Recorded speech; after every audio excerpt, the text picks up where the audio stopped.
Well, welcome, welcome, welcome, guys, ladies, gentlemen, all that stuff. Gonna get started here in just a couple. I want to kind of get everything going, and then we'll start moving forward. Okay.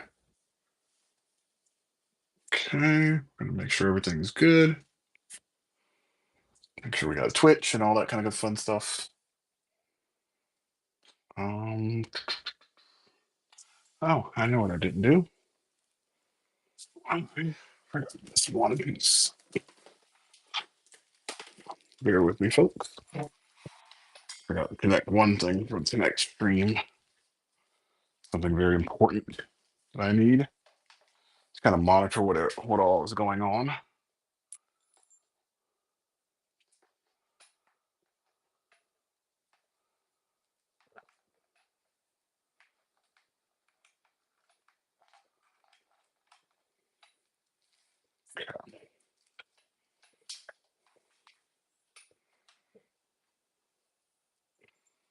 Alrighty, I think we should be good now.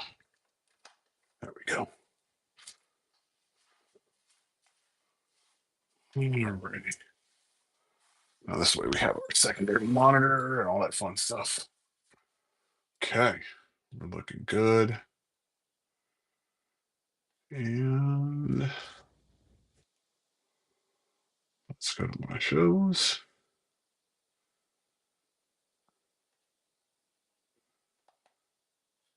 Look at that.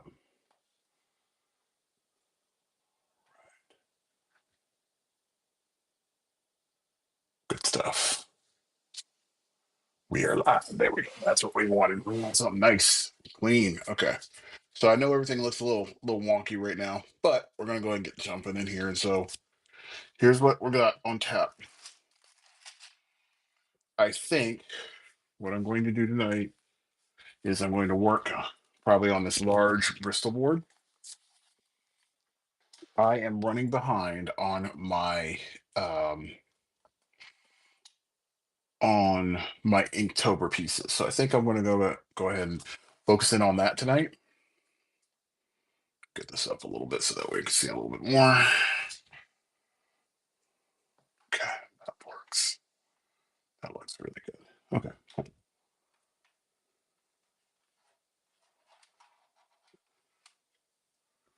All right. Focus more on art and not let this stuff get all janky.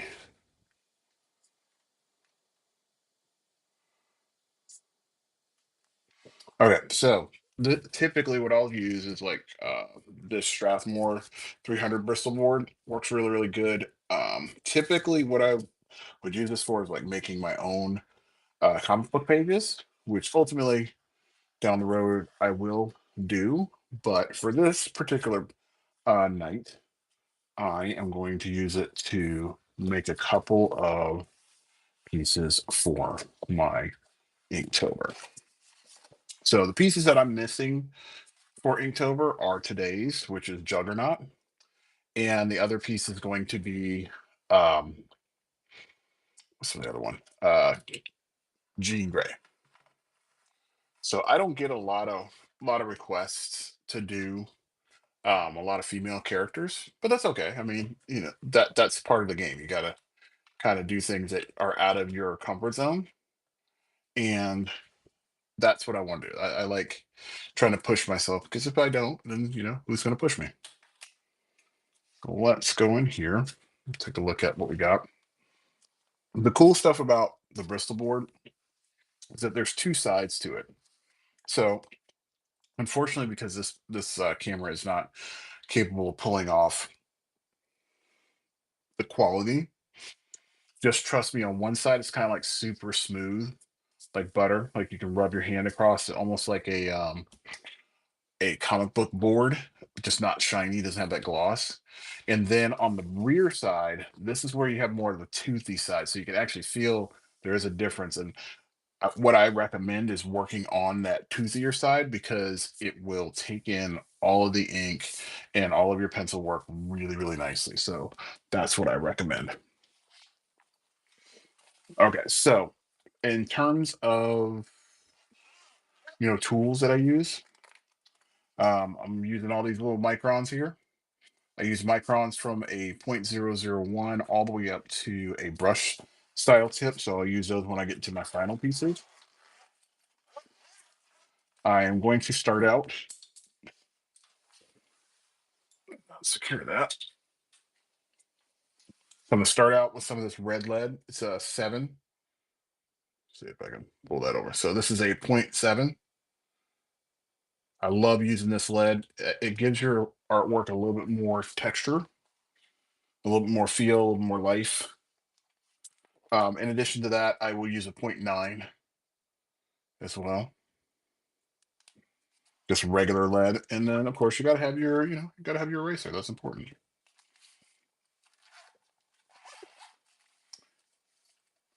In terms of what else do I got on the stream tonight?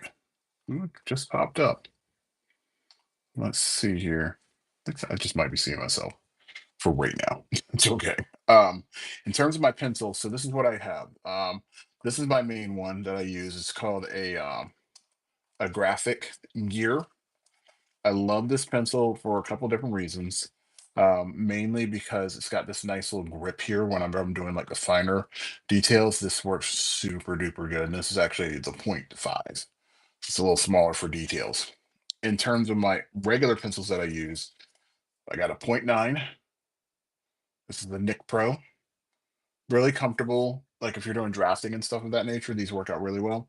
And I have those from a point 0.5 all the way up to a point 0.5 all the way up to a point 0.9. Just make sure that like if you get anything like this, you be careful with the tips. You can see that little tip right there. You want to make sure that you don't get that bent, because if it's bends, then from moving forward, it's going to end up just tearing up every piece of lead that you try to pump through it. So that's something that you definitely want to be aware of. Okay. So let's see here. I want to draw a dope juggernaut. That's what I'm going to start out with, because I tend to work with the chunkier characters a little better. But of course, the one thing you got to make sure of is that you have a good reference. That's like key for this. So make sure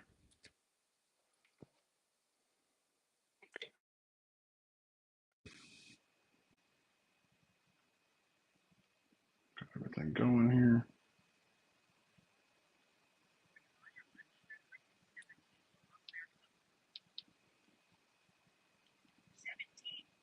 Okay. Trying to get everything all updated here.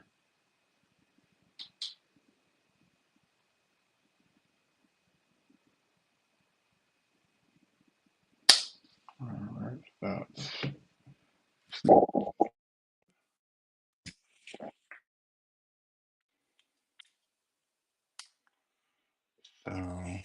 let's get these to go in here. Okay, cool.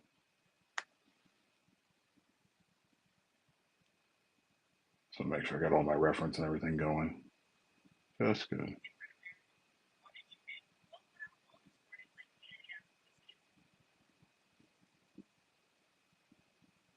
Where's my Bluetooth is acting up here. So let's make sure we're good.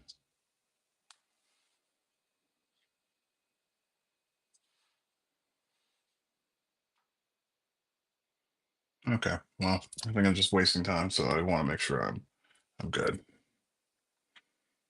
So worst case, you guys are gonna hear a little bit of music in the background, but I have to have something going so that way I can kind of get things, clean.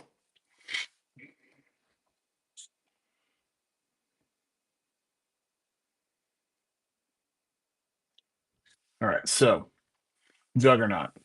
Do the question I got to ask myself is, what kind of version of Juggernaut am I looking for? Am I looking for the like the like the bulkier version of him? And like I said, you can use this side. So something I definitely recommend for some people, and this is kind of cool for the when you're looking at it from the consumer side, if they can kind of see your thought process, it's kind of cool to see that. It's really neat. At least that's what my thoughts are. Not everybody's the same. Not everybody wants to kind of show their cards, but I like to show people kind of how I do things. Okay, so with him, you can make him like have this chunkier side,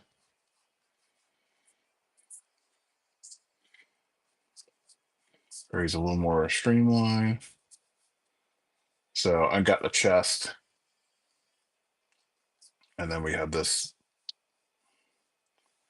helmet. I want to kind of get an idea where his head is going to be in the helmet, so that way I have placement for the eyes and then the mouth for him. Um, um,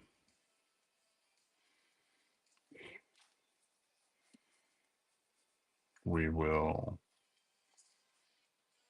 make sure I got a good rendition of him that I want to use. I think I'm just going to use the traditional version of him.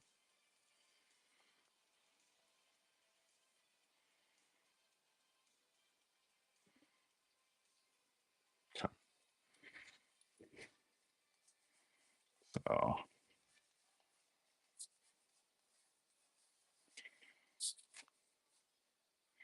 so I will have, actually, I'm going to have this arm back, and this arm forward, like kind of coming up like this, like in front of him.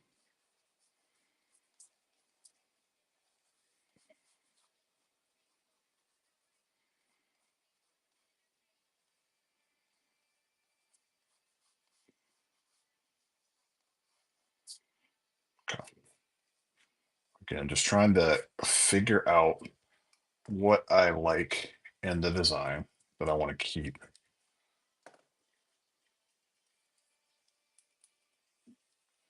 So again, you can kind of see where I'm going with this. And actually, I might turn his head up, kind of like this, so I can have the eye holes like this, and then have him here.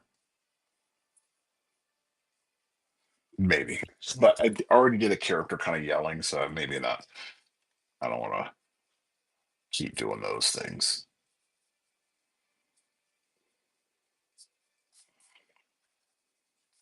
So maybe not maybe not that route. So I have him here. I'll definitely have those portholes for the eyes, and then get the big one for the mouth. In fact, let me grab one thing so that way I can make sure everybody knows. I'm going to send it over to my other Discord. So where is it? Let me grab the link.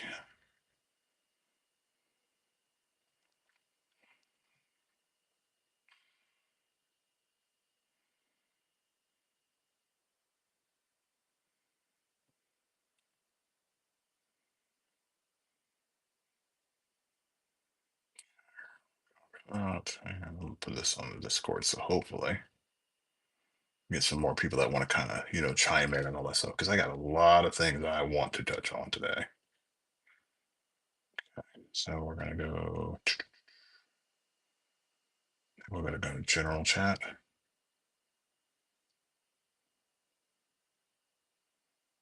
Where is it?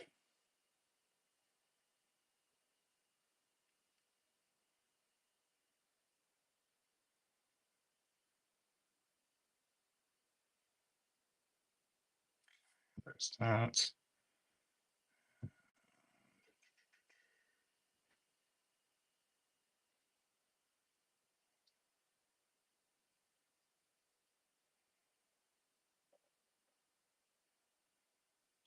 So sorry for anybody that's waiting to see me get going. Where is that guy? Self promotion.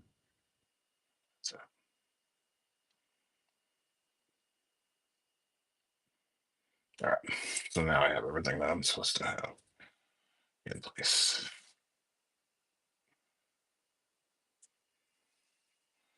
All right. Again, I'm not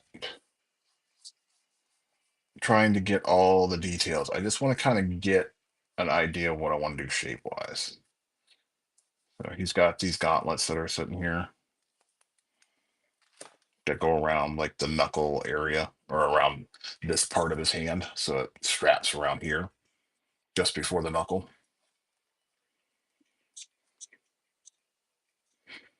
And then he's got a bracelet right here that goes around his forearm.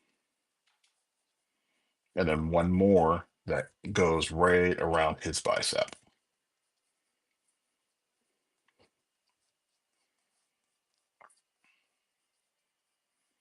Pretty cool character, for anybody that's like new to the comic book world. And I don't know past like the 90s is where I kind of stayed with the comics. Um, Obviously, there's a lot of stuff and more that's happened since then, but that's really where my stake is in comics. So when I got introduced to this, it was Juggernaut came out of nowhere in my first introduction in the X-Men, the kind of Uncanny X-Men came out of nowhere, and we got like the cards and everything, so we kind of get more knowledge about who the characters were. And that's why I found out like Juggernaut is brother to Professor X. And the reason why he wears this helmet is that once he has the helmet on, he's kind of indestructible. So that's the name Juggernaut. And it also protects him from Professor X's ability of telekinesis. So he cannot mess with the Juggernaut at all.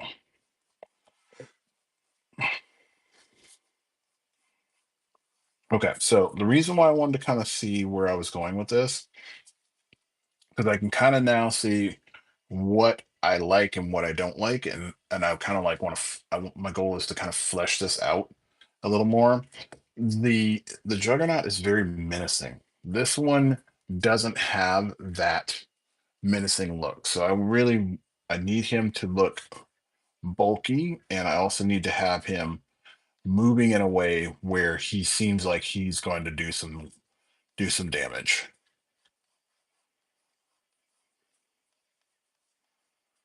So having him probably like this, where he's kind of turned like that, and that shoulder is here, and then that way I'm able to get a leg out like this, and then this hand right here can come out at us.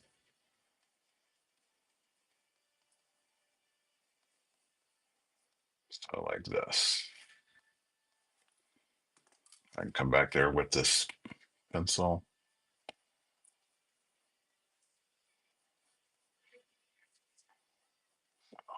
Finger curls over. Same thing with this one. It's going to curl over.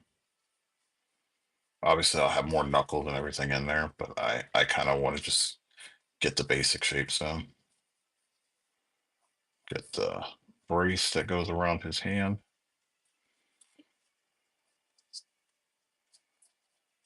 And maybe get like the shoulder here, kind of like he's about to do like this massive punch. So I want to get the elbow and everything up.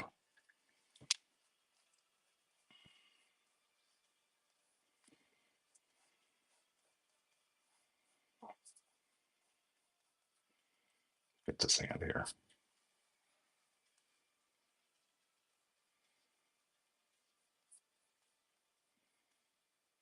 That way I can get that mouth open like he's about to do some work. All right.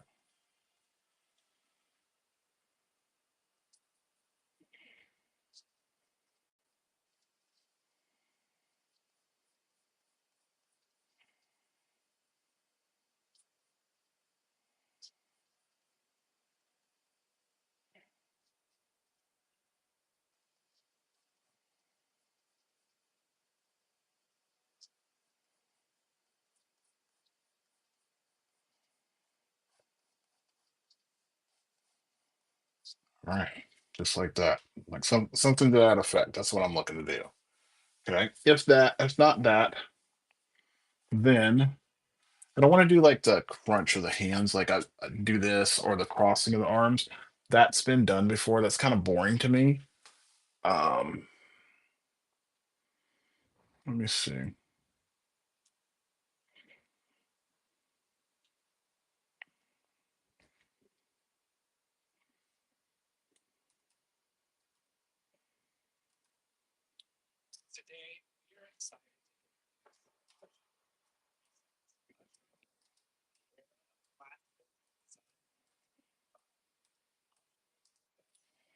Okay.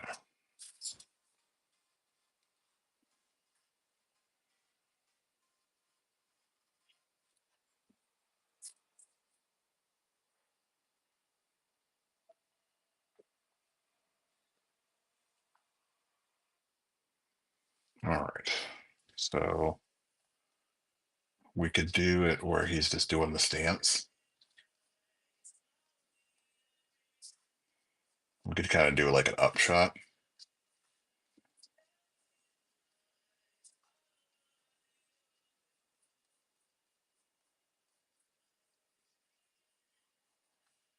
Okay.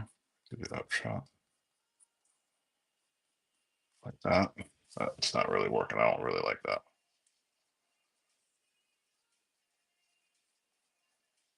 See, we're just trying things out. I mean, we go quick. We're not trying to go where it's like crazy perfect. Trying to get my sketch together.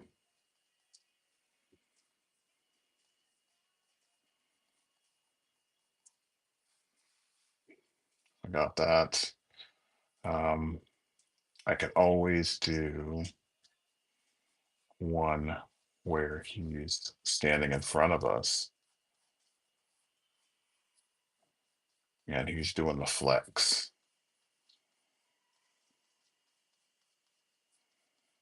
Hold on, right here. Kind of like a bodybuilder flex. And you're able to kind of see all the power.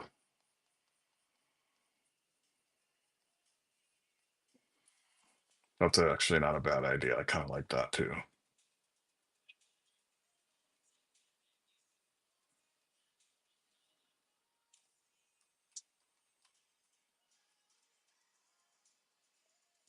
Okay.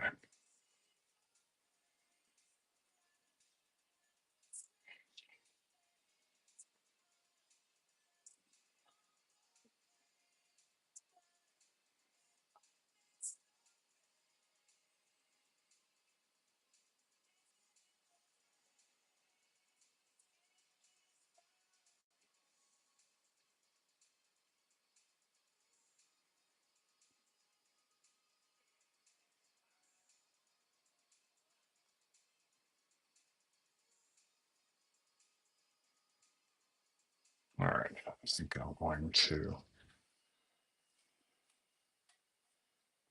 try one other pose, see if I like it. So get him up here.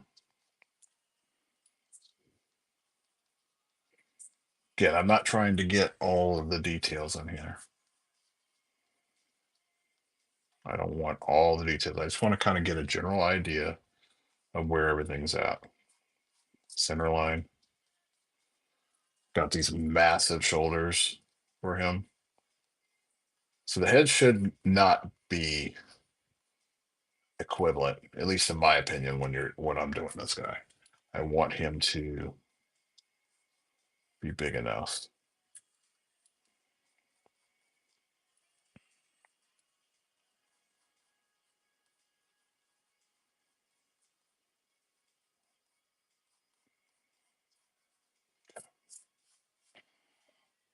that's going to work. Okay. So I'm going to utilize one of those to get the job done. All right. Like I said, we're going to do this a little differently tonight. So I'm going to break out the ruler.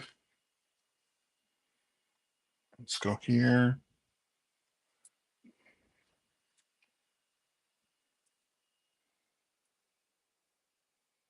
Now, I want to get my marks in. So this is going to be an 8.5 by 11, but I'm going to put some stuff in there. So this is the cutting point because that way I want to be able to split this down the road if I want to. I'm going to bring it in by a 1/2 inch on each side. That's good. Yeah, that's good. Oops. No, I forgot to do. Got to the other side. Even worse. I didn't even put the measurements in right. On this side, these are off. I had to double check that. Okay, so like I said, I'm bringing this in a 1/2 inch. The paper is 8.5 inches. If you divide it in half, it's 8.5 inches by each. So this is the halfway mark. Put it at 9 because this is going to give me my margin. So my margin is going to be a 1/2 inch. I'll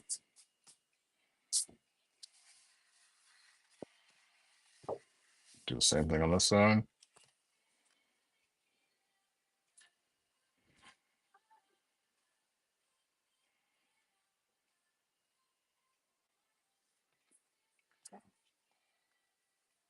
Half, because I always like to set the center part up first. It's going to have a 1/2 inch margin. Remember, we're making one for Jean Grey, and then we're going to do one for Juggernaut. So that's why we're doing two on one board. Okay, that looks good. All right, so now we'll go from there, and then we're able to go ahead and do um, our lines. You know what? I want to do ink. Yeah, we'll do ink. That one just kind of keeps things similar.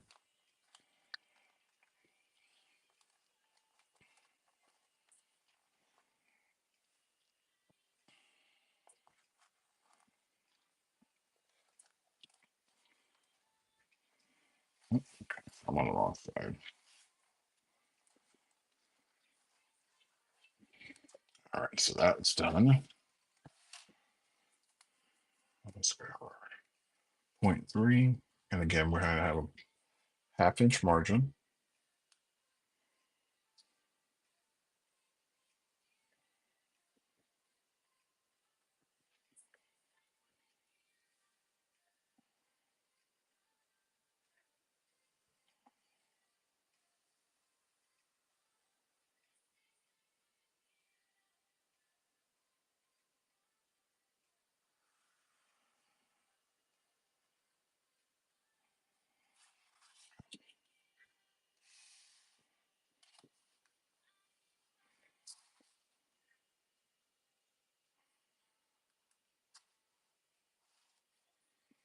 You don't have a measuring part for the half? Oh, I did.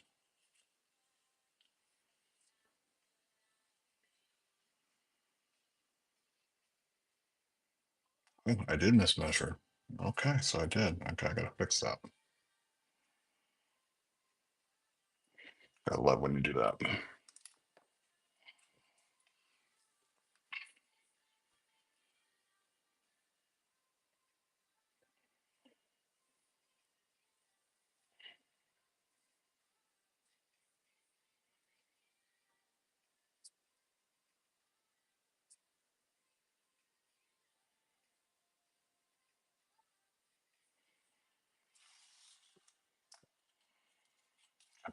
That's good.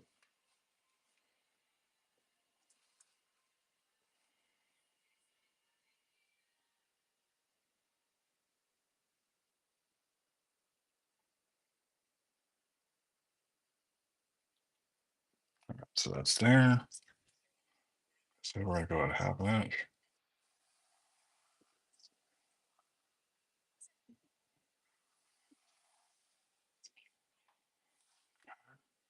I'm not gonna do that middle one because that's gonna be the split. I'll use like a pencil for that part.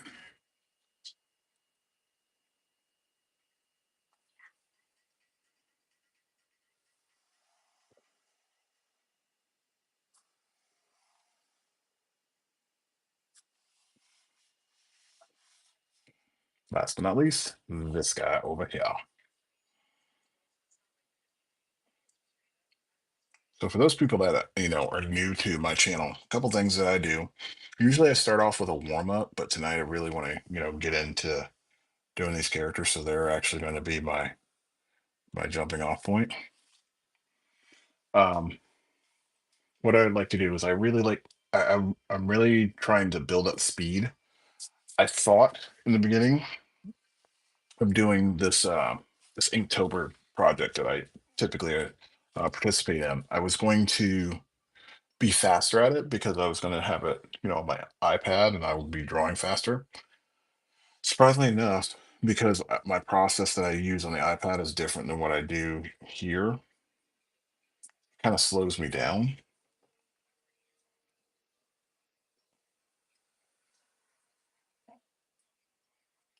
So and because I've been drawing on pen and paper for so long, the process is pretty simple.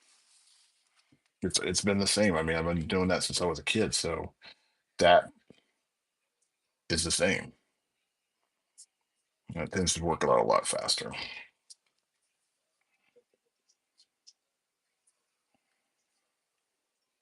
So we got that guy.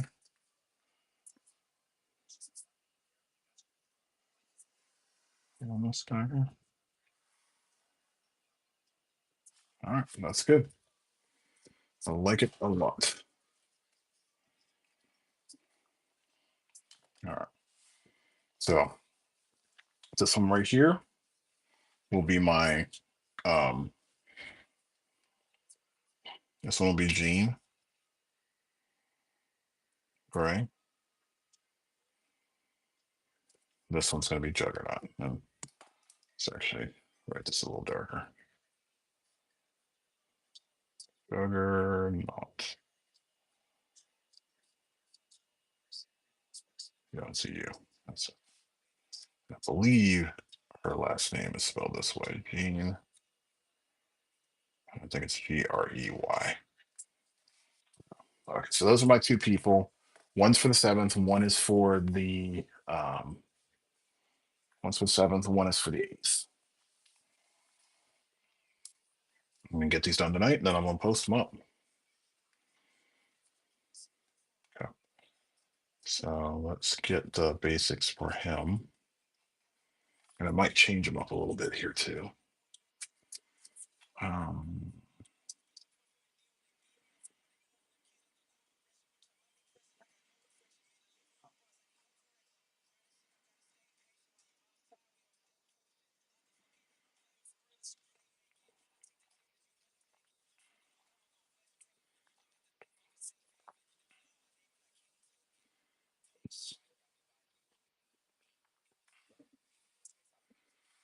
okay.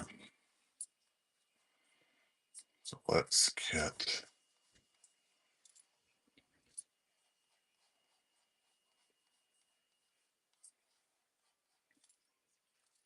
Man, I got so much to talk about tonight. So I'm gonna get into it.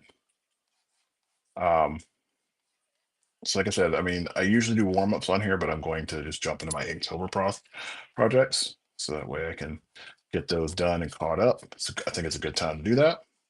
But typically, what I would do is I have these little guys here. I love these, by the way.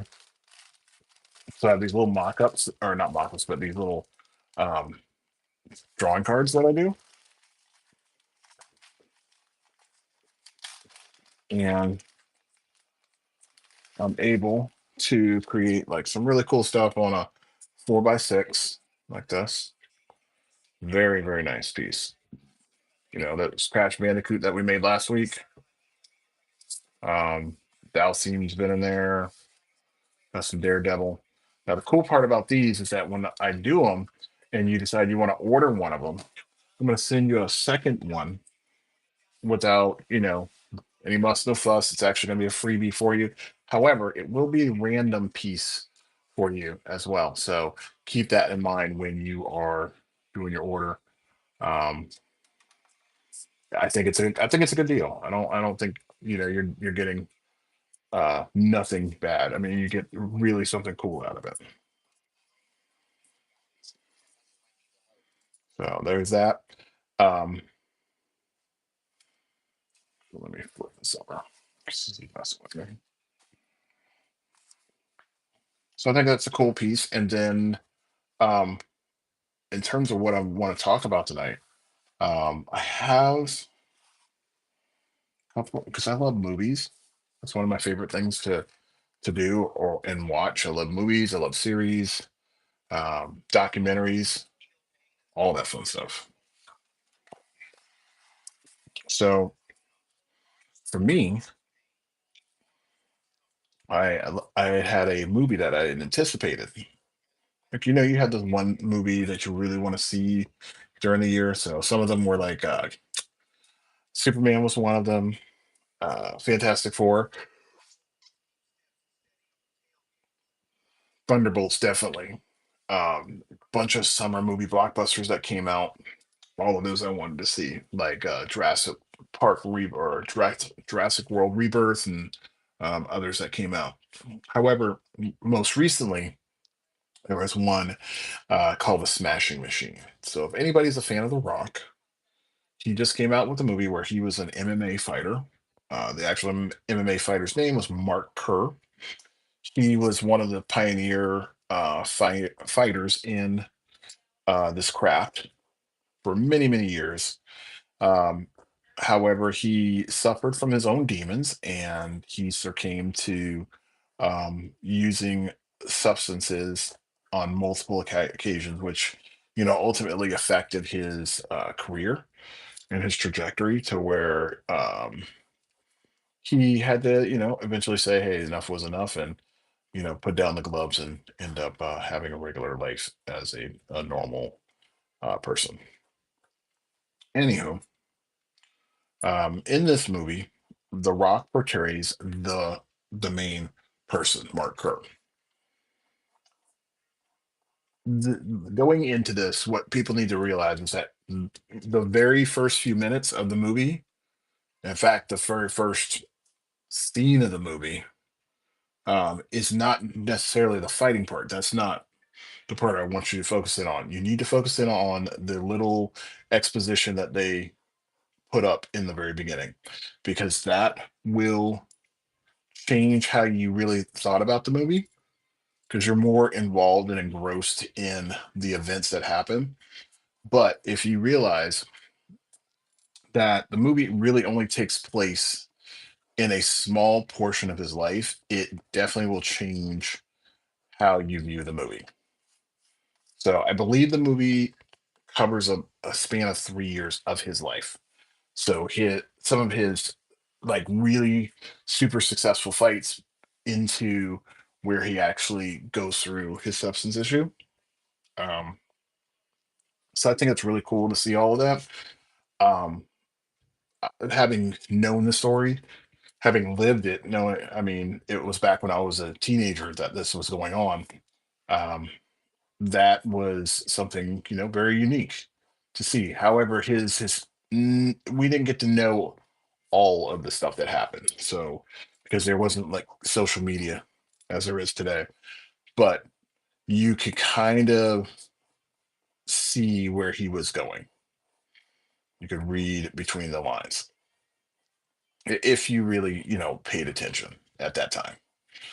Um, but that's not the part I really want to focus in on. I really want to focus in on like the movie as a whole because some people have loved it, some people have liked it, and then some people kind of panned it. And I want to kind of like look at all three parts of it. The biggest pan is that people did not go out to go see that movie. I believe the movie was under $100 million budget, I believe. However, it only made $6 million.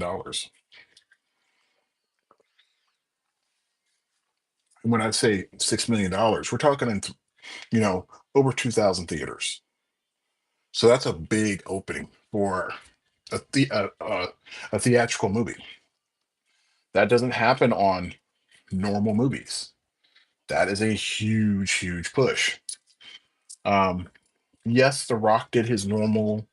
Um, I need to go out and I need to promote this thing, but it wasn't promoted the way that The Rock usually promotes his movies, or how his movies usually are promoted. And I think because it was an A24 movie, which A24 is a much smaller studio than some of these other studios like Marvel and DC and all that stuff. So the budgets that they tinker with are a little different, and they're not able to, or sorry, they're not willing to put as much marketing push behind it.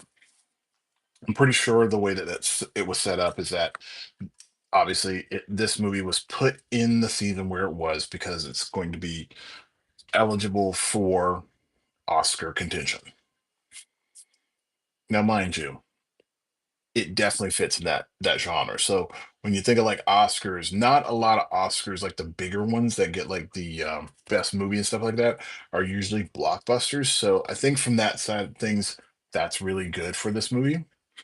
I think what hurts as far as the audience side of things is that number one, it was a rated R movie. And I think it was more rated R because of the fact that it's the language. The violence wasn't that bad. They would do a lot of cutaways in the fights and stuff like that. So the R rating, I think, really hurt it. Um, I think the fact that it had a character that people were not familiar with, like if somebody had seen like John was it Saint Pierre, or you'd seen a John Jones or something like that, a more recognizable name probably would have hit a lot harder. I think that definitely impacted the movie. So that's where the people are like knocking the movie, from the fact that it's an unknown person to the overall fights were not really significant. And then three, you have the fact that it's kind of like an abrupt portion of his life. You get this really small segment, the way it flows to where it ends, like the end is like it's kind of jolting. My wife and I were watching it, and her thing was like, "That's it, it's over," And I, again, that's one of those things. If you have context, if you understand the story, if you knew his background, it doesn't bother you. So that's why it didn't bother me. But for somebody that doesn't, it's quite bothersome. So go into there with that. Now, let's take a look at the part of it where not so much the people that are in the middle. Let's take a look at the people that really liked it. They liked it because this was a deep story. This is a really good story about somebody that is troubled. Like it's a weird dynamic. You have this character that is, or not character, person that's a very soft-hearted soul, and you see that from the beginning. There's a scene in there, and I'm not going to spoil it for you, but there's a scene in there where you're like, hold on, this guy's an animal in the ring. And then throughout the movie, he's just this completely different person. Um, it goes into, friendship dynamics, it goes into the relationship dynamic, which I think is the biggest part and the soul of this movie. And this is one of the best parts. So Emily Blunt, who we know from like Snow White, we've seen her in Devil Wears Prada and many other movies, um, joined The Rock again from their previous encounter when they did Jungle Cruise. But they worked together and produced this, I would say, like a very toxic um, environment for each other. When they were on, they were all about each other. When they were off, the amount of just visceral negativity that was portrayed was insane. Like it was one of those things that made you kind of question, like if you were in a relationship like that, you'd be like, whoa, these are huge red flags. I don't need to be in this. And when I say that, it's not just one sided. This is both sides. Mark Kerr and is how he was portrayed by The Rock made it seem as if they both had their own demons, and they, for all intents and purposes, I believe they did. Thus, the reason why they were not able to sustain a relationship, because they had issues that just were not things that they could get past. And Mark Kerr was able to, have a kid, so that worked out. He had him with the character, the girlfriend. But it's good how it all came together. I mean, it really, as far as the movie goes, if you just take it for what it is, I'm getting this small piece of this person's life, and I'm really starting to understand what the why he was so successful, but how he ended up, going down a very horrible road. And I think it honestly, if they were to do a good Mike Tyson movie, I think that might do gangbusters. I really do, because uh, I think Mike Tyson's story is very, very, very relevant.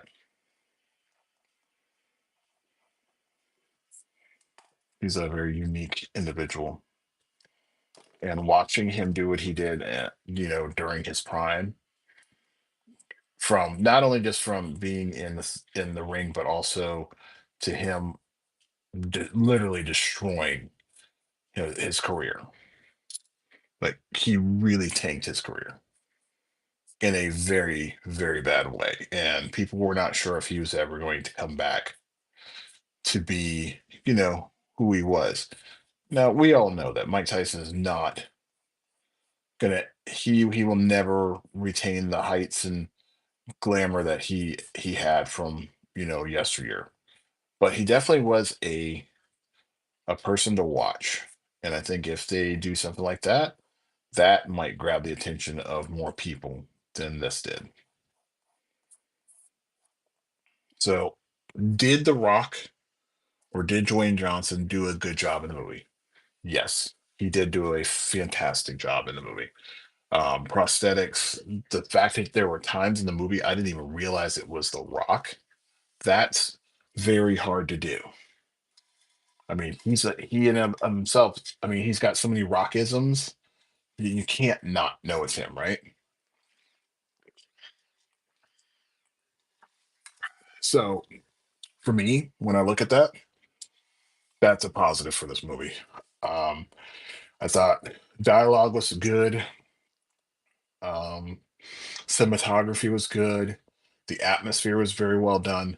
The drawbacks that I would say is just how the story like cut off the way it did, and then also I wish the fights had been choreographed better, because the UFC fights were a lot more violent. They could have taken some notes from like the Rocky Balboa stuff. That would have been really good, because it would have made it feel a lot more realistic. That's just my opinion. So that's my 2 cents on um the the Smashing Machine. Would I tell you to go see it? Yes, go see it. It's a good drama, but go in there knowing that it is a drama based movie. It's very heavy. There's a lot of parts that'll throw you for a loop. So be sure to, strap in.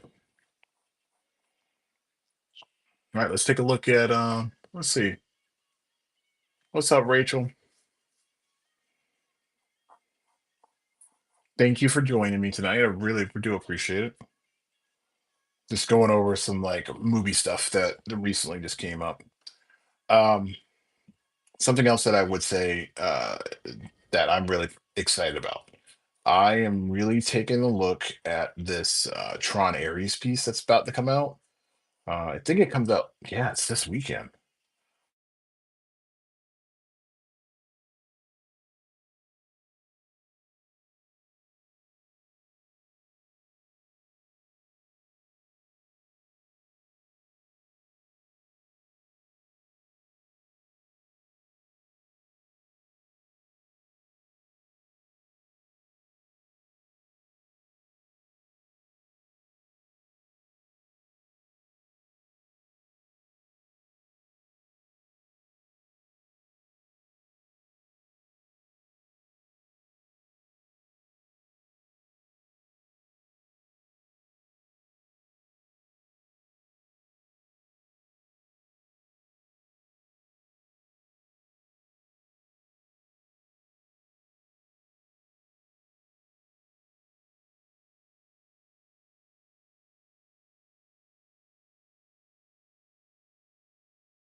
All right. There we go. Sorry about that. That was a fumble on my part.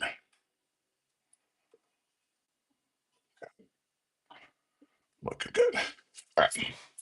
So what I was saying is like Tron Ares comes out this week. Super duper excited for this movie.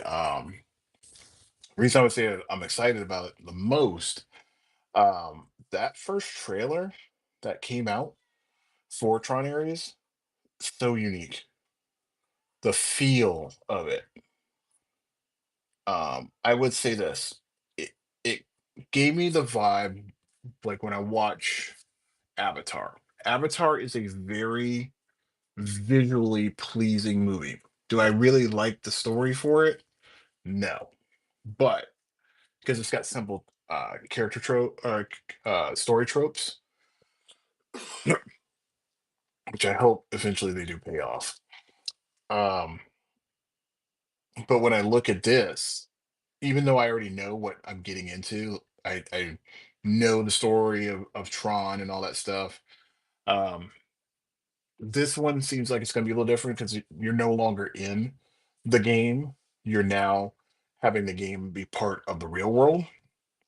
So I'm wondering how they're going to play that part up. It's going to be really interesting to see what they do. Um, stylistically, we're going from that blue, that bright blue that we did for, or that they had for the Tron Legacy, and they're going for this very beautiful red, like fluorescent red. It is stunning.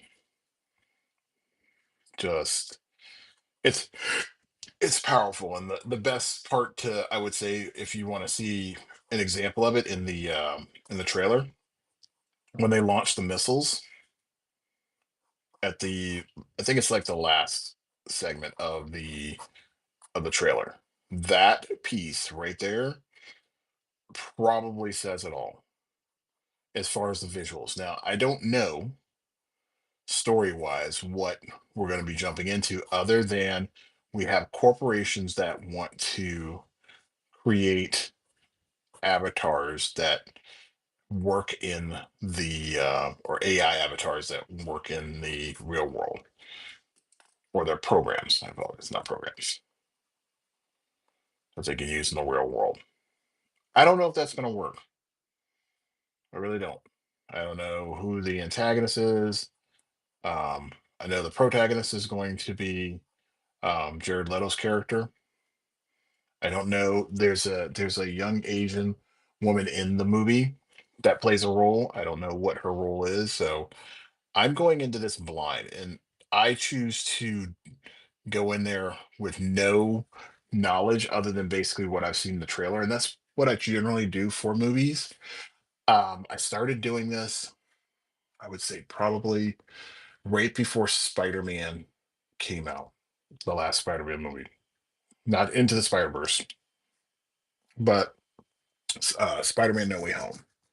The reason I say that is I got so tired of every day I would see reports of this is happening, this is happening, this is happening, and it was a lot of it was speculation for the movie. Some of it was true, but a lot of it was a lot of speculation, and I got tired of seeing that.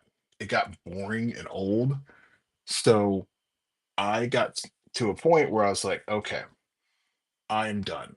I just want to see the trailer. Show me what you have in the trailer, and I will base my desire to go see this movie based on that trailer or set of trailers. So you better make it good. Sell me on it. Because if you are not able to sell me through your trailer, I am probably not going to use my money to back your movie. And that's what I do nowadays. That's the best way, at least I've found, that works effective for me. If you do it differently, I would love to hear what you do. 100%. I would love to hear what your line is. I mean, do you have a idea of how you deal with movies? I just feel like the movie experience has changed so much, and I would say after COVID, I am less inclined to mess around when it comes to going to the movies. In my local area, we have a Regal theater. The two issues that I have with that theater is one, the AC units are going in that theater. So it makes it very hard for you to sit in the theater for 2+ hours watching a movie when you're sweating. That is not fun. It is not enjoyable at all. It has been brought to their attention. Thank goodness that the good folks over there at the Regal are taking care of business and getting that stuff fixed. So I am very happy about that. So I might frequent it a little more. However, my biggest thing that I say when going to the theater is I hate that people, and I say hate because this is a strong thing when it comes to me. I hate when people treat the theaters like they are their homes. That is so frustrating to me. You are not home. You are out with other people. In most cases, there are people that you do not know, and they are trying to spend their hard-earned money to have an experience with either a significant other or with other friends or whatnot, and people literally treat it like they have lost their minds. I hate it. I hate it. I hate it. I hate it. They will come out there with like bags of chips, and I don't have a problem with you um having your chips and all that stuff when you're watching a movie. What I have a problem with is that you have to talk while you're trying to pass your chips to somebody else. Full on conversation, not even at a whisper. It's just a big pain in the ass. I don't like it. It's not fun. So don't do it. If you're that person that's doing that, correct your actions, please. Because you are not making it a fun experience for me or other people. Other people will not say something to you. I will. The other part that I would say is, like I said, when people come home now, there's actually three parts, and I'm going to go over two of them. Or sorry, I might go over all three. Um, People go to a theater, and I will say this more for kids. Now, I will freely admit, when I was younger, I would skip from theater to theater to theater. Like my goal was to hit three movies in one day. And I was young. I didn't have a lot of money. So I did one of two things. Either I skipped from theater to theater, or I made friends with people at the theater and I was able to get in to watch those movies for free. Okay. So it's one of those two. Now, here's the thing. If you're one of these children that decides to skip from theater to theater, okay, cool. I don't have a problem with that. You're trying to, have a little bit of fun. That's cool. My problem is that when you go into the theater, you feel that you need to have straight up conversations with your friends as if nobody else is in the theater with you, like loud as hell. That's not okay, and this goes for adults too. Adults do this dumb stuff too.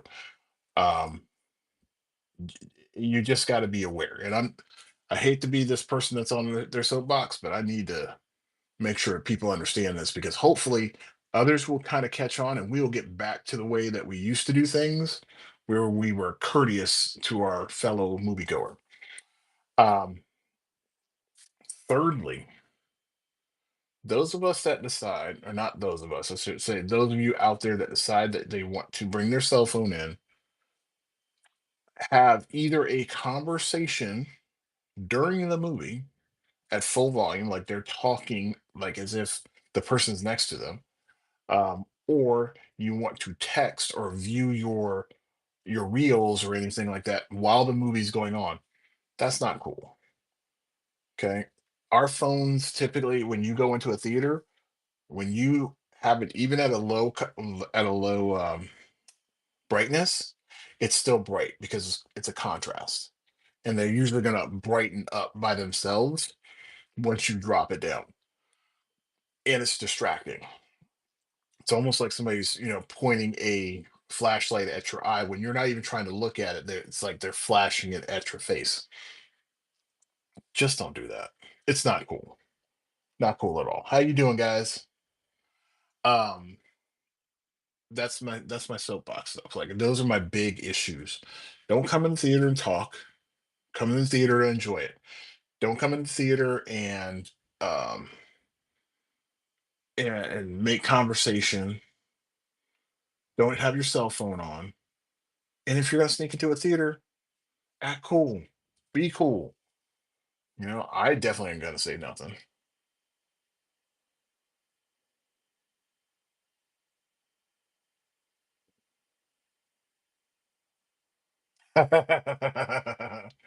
Swirl, I am so happy that you finally got all your little packages.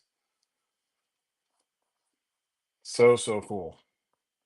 I'm glad you liked the piece. That was actually a fun piece to do. So now, if I have your permission, I'm going to finally post a picture of that piece because I really like that.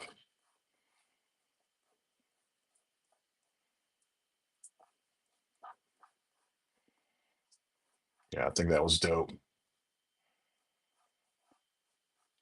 And you should have been on here just a little bit ago. I was talking about the smashing machine.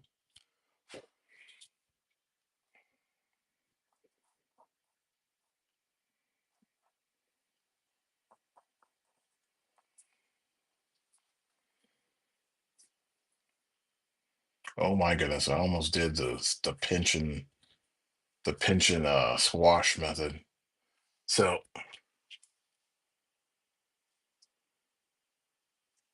oh, that'll be cool. Very, very cool.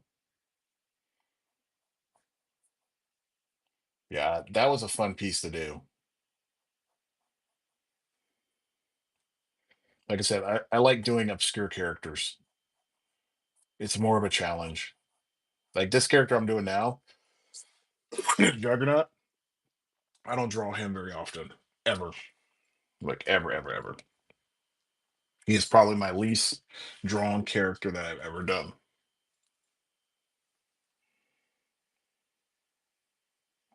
Yeah, just let me know when you want to have those done. I'm down. And depending on what you're looking to do, man, maybe I'll hook you up with a deal and then get you some other stuff.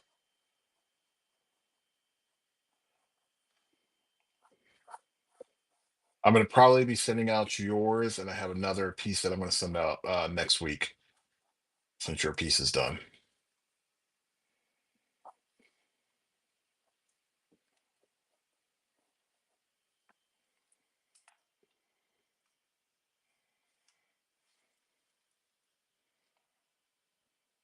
Go. Man, I'm gonna have to do some more giveaways down here.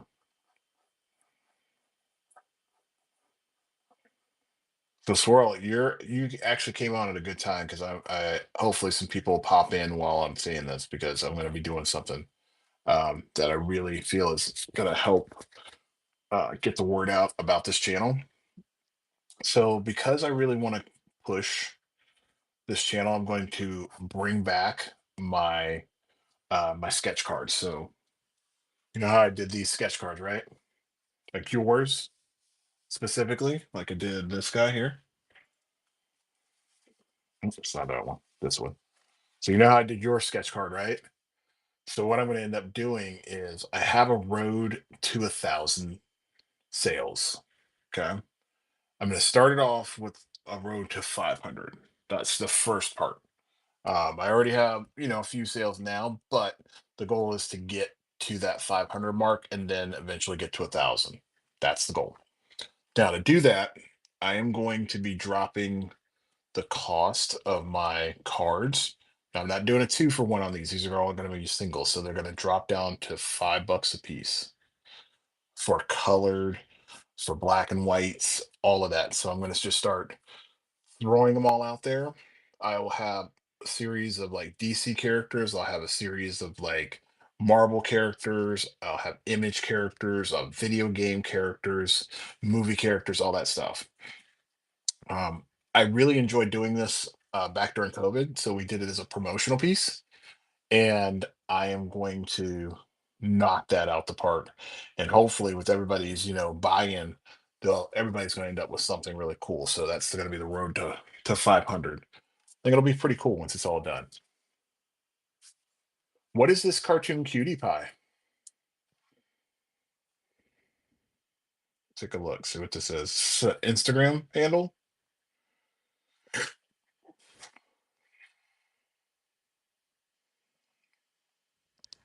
me take a look here.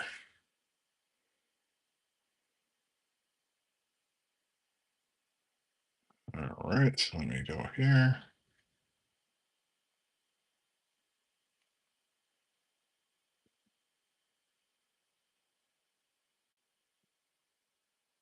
All right. Let me see this.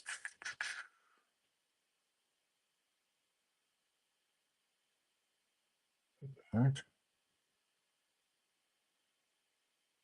All right. So cartoon cutie pie. Oh, I'll have to take a look. I'm going to take a look right now. So I'm curious. I can't do it on there because that one's not gonna allow me to do it. But I can do it here.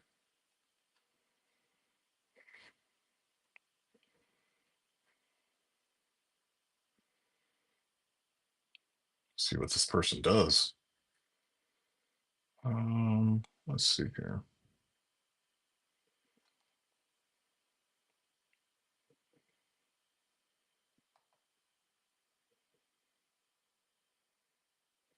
All right, let's see. Cartoon cutie pie.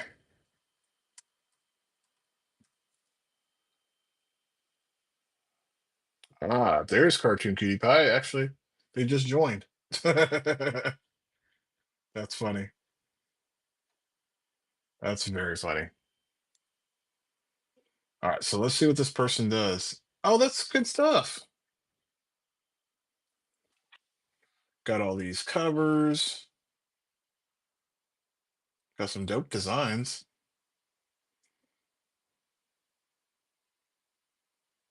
Shipping labels. Okay, that's cool. Take a look at this artist card.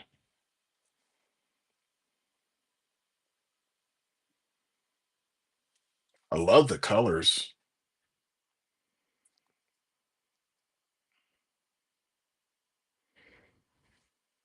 Oh, that April O'Neil's fire.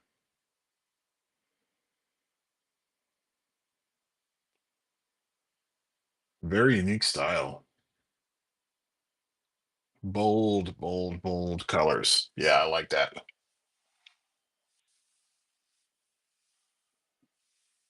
I wonder how that came out. I'm curious. The work is clean.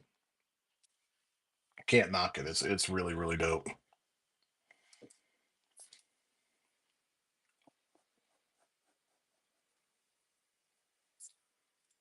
It's a good recommendation.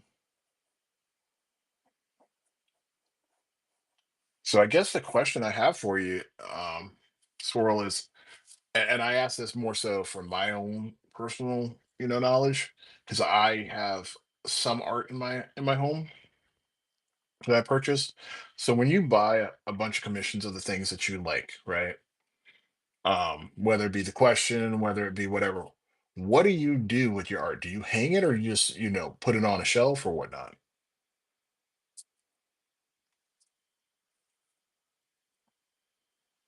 Well, thank you.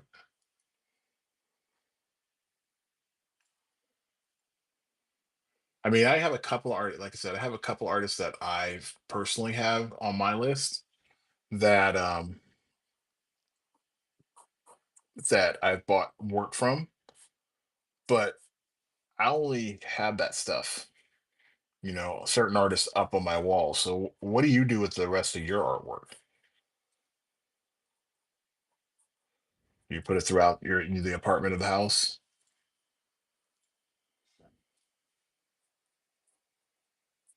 I know one of my buddies, he's got like a whole portfolio of stuff that I've done, other people have done for him over the years that he can just pull out at random.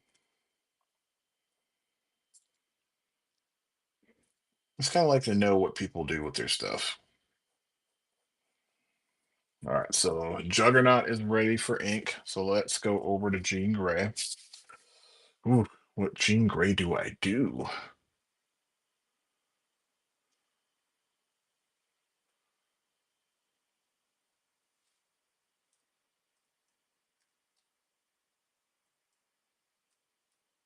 Okay. Got Jean Grey looking good.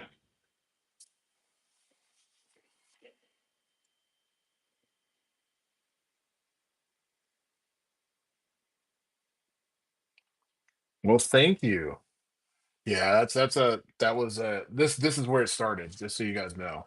These are where like my mock-ups were. So like this is the first one right here. Then I had some like bodybuilding poses here that I was tinkering with. And just to iron all that out, then I just went into this because I wanted something a little bit more menacing. It had to be like that, that kind of look. So he had to have a different look to him. It's all about making him look menacing. Okay, so Jean Grey.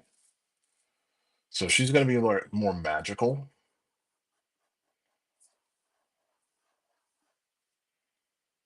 Thank you very much. I appreciate that. So Cutie Pie, Swirl was actually the one that turned me on to your stuff. Very impressive. I would say out of all the stuff that I really admire about your work, I like the use of your colors. They're very bold. They're punched in really well. It just makes your work look that much better. Not a lot of people can handle color. I can tell you this much, like it's hard to do and master with like colored pencils and markers and stuff like that. But you got it seems like you've got a really strong handle on that. So congratulations. There we go. Move this over.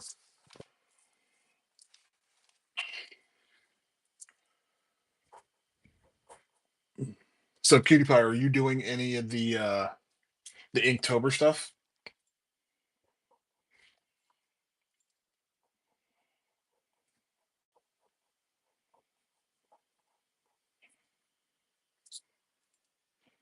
And Swirl, I know you said that you're still working on that artistic journey, man. You need to just throw some stuff up there. I'd love to see what you do. Even if it's just like regular like stick people, that would be just dope.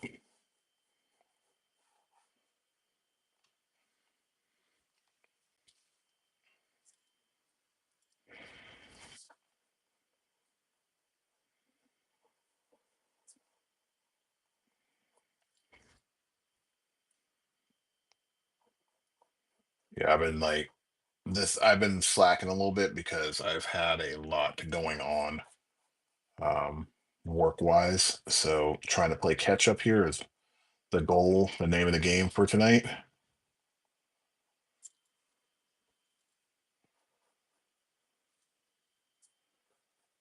So at least this way, once I get these done, I am ready to rock.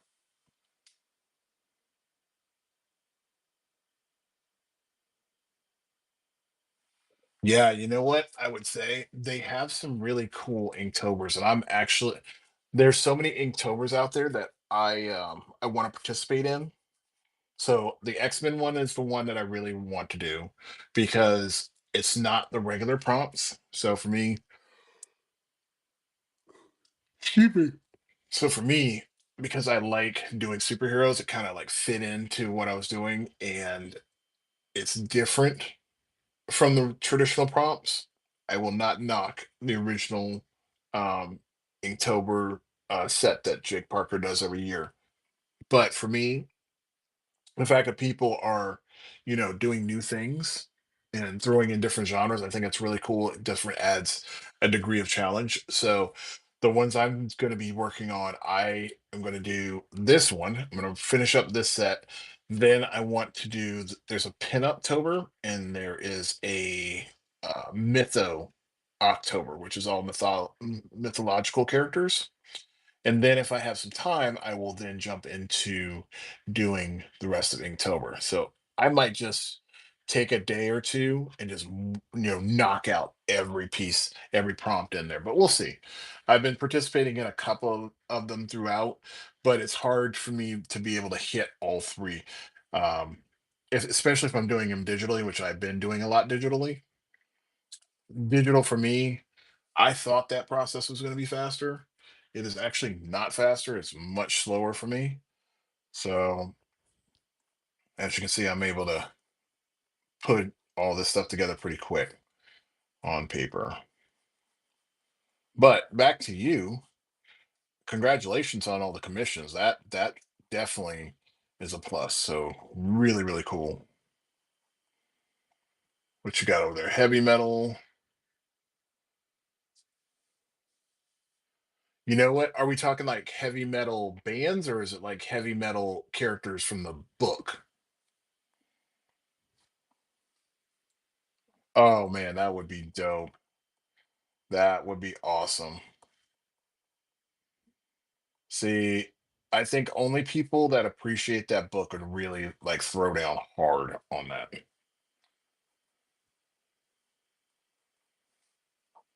I know I would. I look, there's certain books in heavy metal. Of course, you got to have the one, girl flying on on her winged animal. That's like number one. Like you got to do that.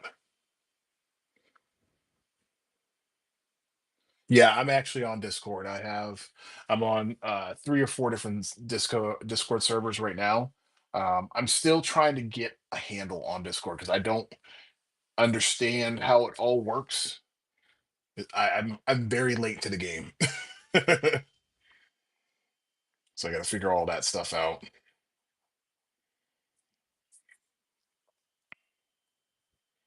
That's one of my missions for 2026 because I know that hub is huge. That community is very, very huge. And I want to get to learn it a little bit more.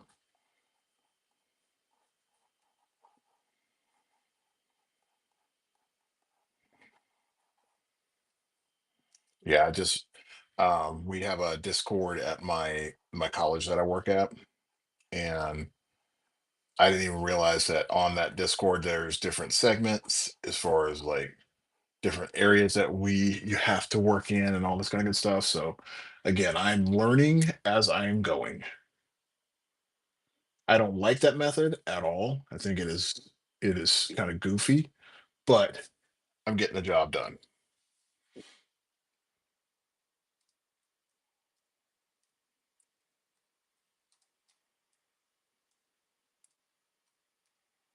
Where is it? There we go. So Cutie Pie, what commission are you working on right now? Like what's your most current one?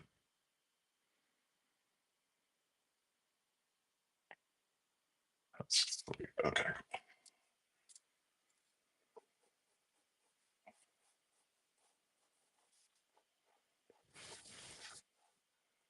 I'll give her that magic there. Hang on about here.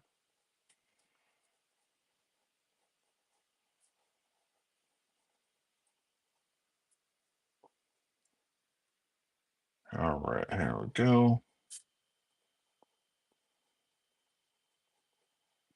So, Swirl, you got any plans for the weekend? You gonna go see any like new movies or go out to do some fun stuff? Or are you one of those working guys that does work over the weekend?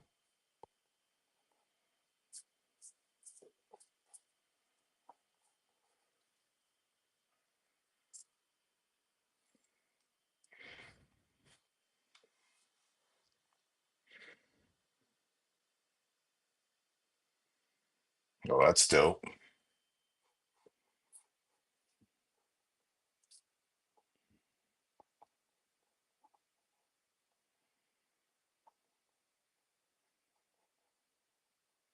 So, Cutie Pie, do you get a lot of commissions through here,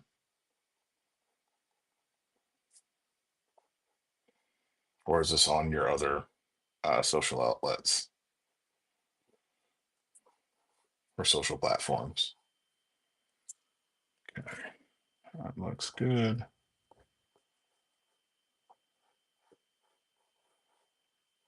I'm gonna have her looking up.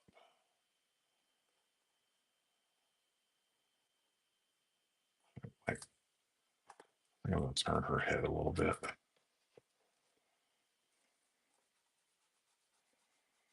So I like that pose, but I want to turn that. Almost like she's commanding your, or she's showing her attention.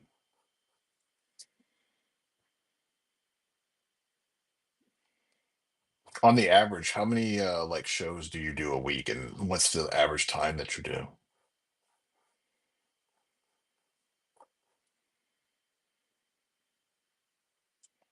Damn.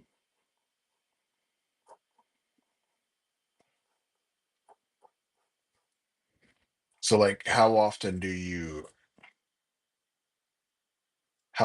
stream?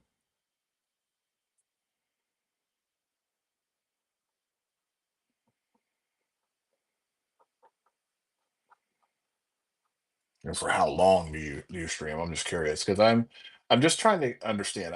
I don't know if maybe from my end of things, um, I don't know if it's just the length or maybe the time that I pick is, hindering my ability to catch more people just, jumping on.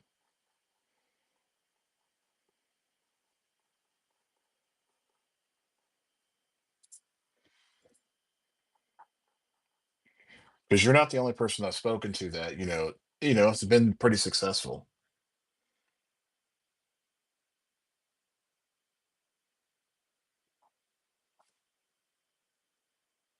Holy cow, man, 8 hours of just straight streaming. Oh, I don't have that kind of time. I wish I did. I wish I did.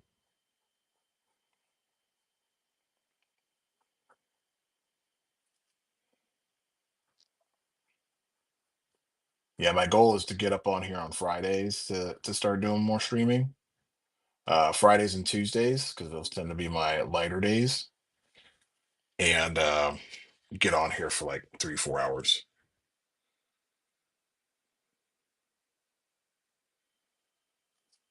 Yeah, but if she's not streaming that often and she's getting that much, traffic, that's a good thing.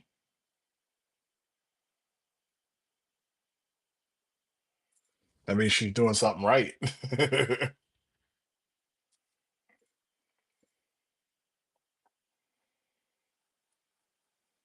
Yeah, my goal is in the next like week or so, we have a con that's coming up locally, and I haven't done a convention in 3 years. Like I've done like art shows where I'm at a place and doing art, but I haven't done a show. I haven't done a con in a while, and I think it's going to be dope because I can get more traffic doing things like that. I like the interaction with people.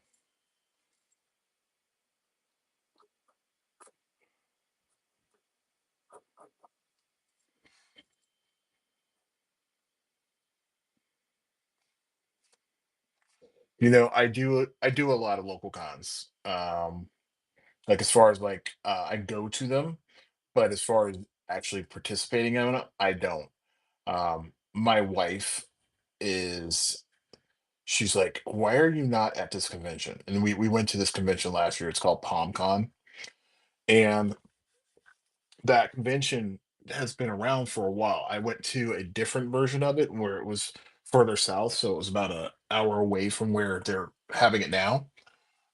They've divided it up. So in one half of the year they do it down south, and the other half of the year they do it up north in Florida. Um, but I do really well when I do local because people know who I am, and they're so smart in the fact that they don't charge you a ton of money to get in. So for a family, most cons you're going to pay between like 40 to 50 dollars a person, right? And of course, when you do that, it's going to be a larger hall, more artists, more entertainment and stuff like that. So it's justifiable. But if in this area, they only charge, I think it's $10 to $15 per person. It's a smaller venue, so it has an area for artists, it has an area for all of the entertainers, and then it's got an area for all of the panels that they have. So you could literally go in there. Yeah, you could spend an hour, But if you really, enjoy it, you can actually spend a lot more time. The panels themselves are actually pretty interesting. I learned, a ton about storytelling and process and stuff like that when I went there. So um, I think it's going to be a lot better for me this time around because I am definitely going to try to get in this con and I'm going to try to wreck house because I have things that nobody else has. you know that's the cool part about doing a con. You get to you're not comparing yourself to other people. You just get to, show people what you have, what your unique talent is. And there's a lot of guys out there that are super good. Like there's one guy that does watercolor transformers. That guy is phenomenal. Like his work is top notch. He was doing one piece that um he did one piece, I think that was like a $1,200 piece, but it was an 11 by 17 of Devastator. I would have bought it, but I'm not spending that money. He had a book of his work, and I hate to say this because I think the artist himself, his work is dope. The book did not do justice for what he does. I think it actually downgraded the quality of what his work is, and I don't know if that's a printing side of thing, a setup thing. I have no clue. I'd have to see the book again, but I wasn't really overly satisfied where I felt like I couldn't couldn't live without it.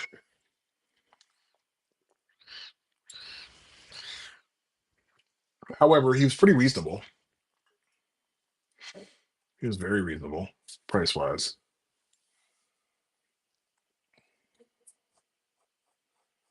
But I love local conventions. We're supposed to be going to this one in Jacksonville, and then I have another one that I'm doing that I would like to participate. I want to go to one. It's called SuperCon, Florida SuperCon. So it's down in Miami, Florida. Convention's dope. It's got great artists. It's got artists from, all over California. It's got obviously you have your known artists like David Finch and who else is there? Chris Claremont was there, writer wise. Um, I believe Greg Capullo was there too, and a few other people. So it was actually a really, really fun event. And for my boys, they got a chance to meet some people that they typically would never ever meet. Um, I did not think I was going to run into Chris Claremont. That was a complete fluke. Not that I didn't want to meet him, but I just think he was an interesting guy to meet.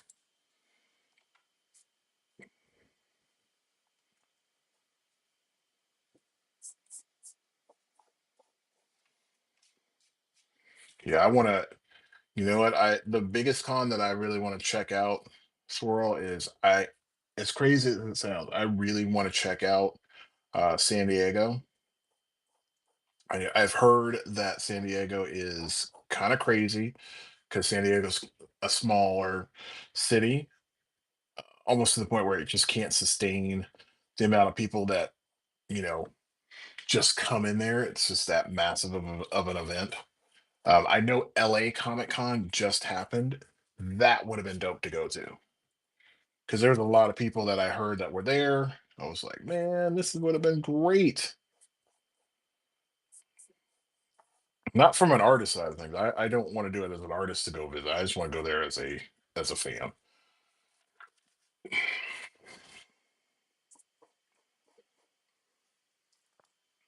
I think it would be good.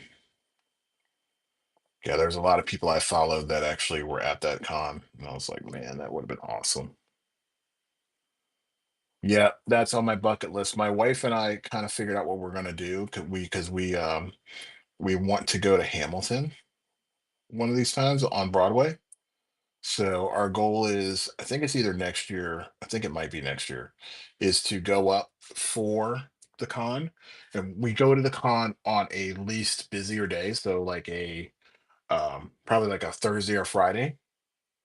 So that way we're not inundated with a lot of people because I don't like having crowds so much that I can't move around and enjoy the event. So probably like a Thursday or Friday, and then leave the con and go roam the city of New York. I think that would be fun. But New York Comic Con in general, I think that would be fun. I really do because there's a lot of culture there. It is a city that can take all of that um, inundated amount of people. I think that would be really good.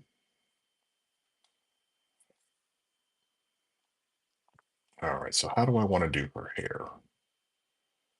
I have her set up. Let's see. And then I gotta also have to. All right, so let's do this. I think I want to do the hair out, or do I want to have the hair flowing?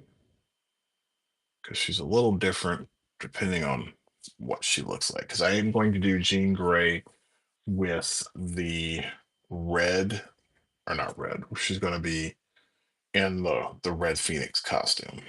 That's the one I'm doing. I think it'll look really good. And then I will post these. I might do digital versions of these. So my thought is I want to take all of the work that I've done over these last couple of years. I want to turn them in to a art book, like a coloring book. I think that would be fun.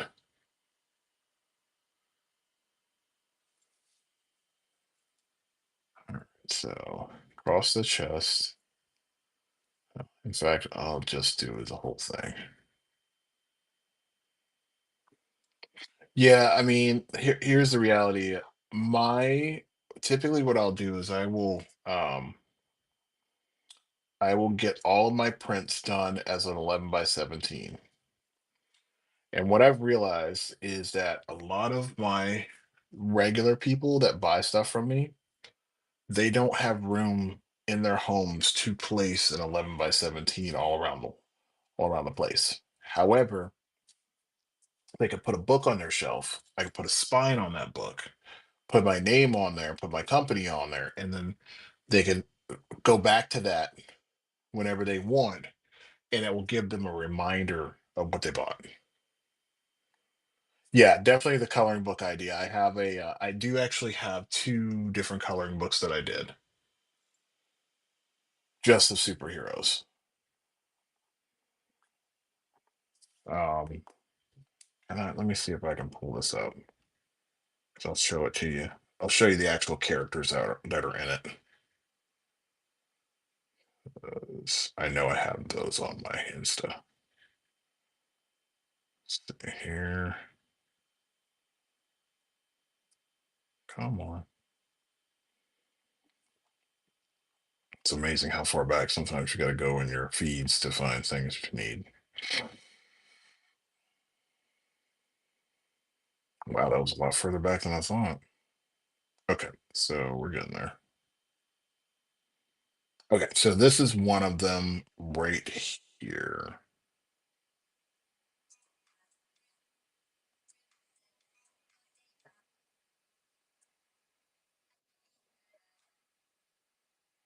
So, like, this is one of the littles right here. That guy. So you have that. You have this is one of them. So you got a Voltron little that you get to work on.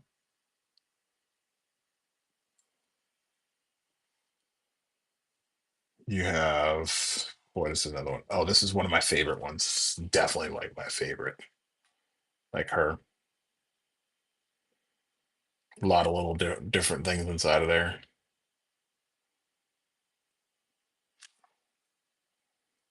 Um, got a little Afro Samurai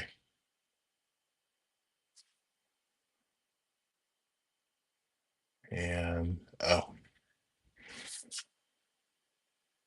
Batgirl. So that was, I mean, there's two sets of coloring books that I did. I think definitely doing that kind of stuff is fun because when you create a coloring book, it's interactive. Definitely is, and I think it brings a little bit of dimension to the work that people are gonna have fun working on. So I think that would be really cool. So this year, I mean, I can do a coloring book, and it doesn't cost me a lot because it's a black and white, and it'll be a nice little matted piece.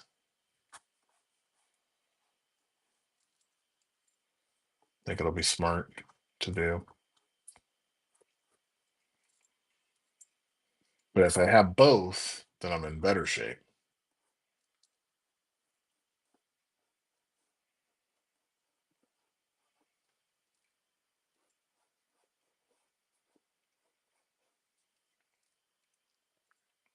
Okay.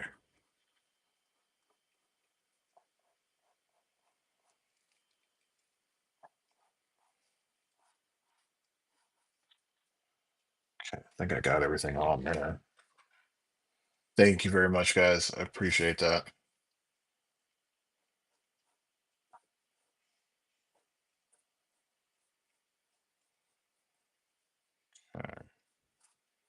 Get the hair in here.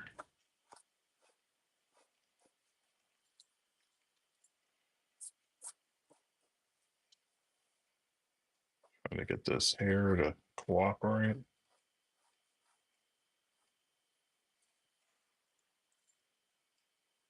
Or there.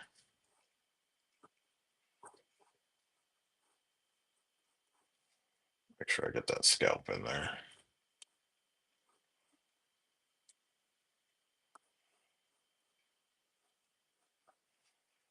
Okay.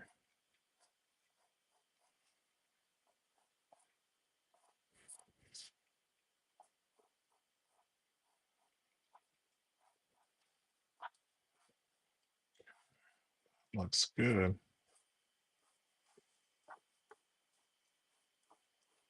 And we have a Jean Grey all ready to rock and roll.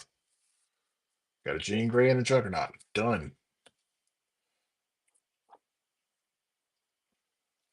And I think I'm just going to keep them like this, and I will import them into my tablet, and we're ready to rock and roll. I think that's the way to go.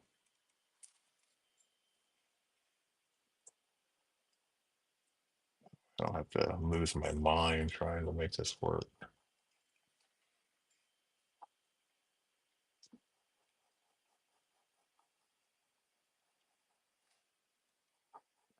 So I think that works out really, really well.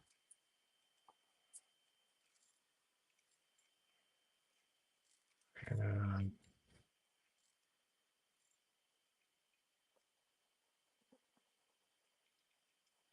now I'm going to leave space for the clavicle.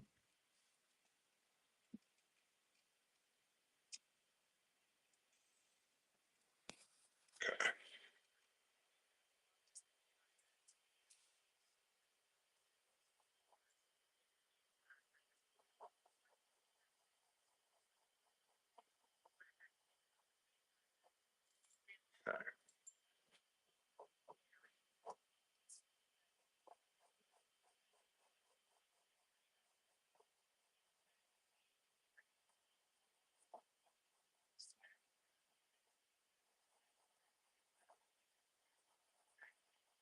I think that's good. She looks really, really good. I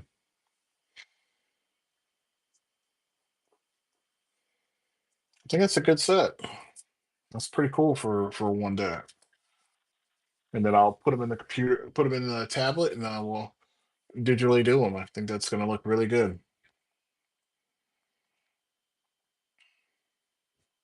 Let me see what else we have for prompts this week. Let's see here.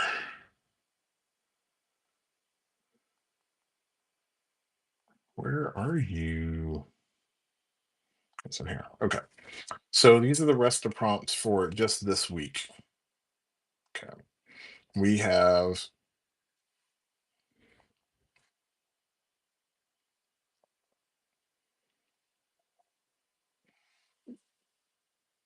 next is Omega Red and Spiral.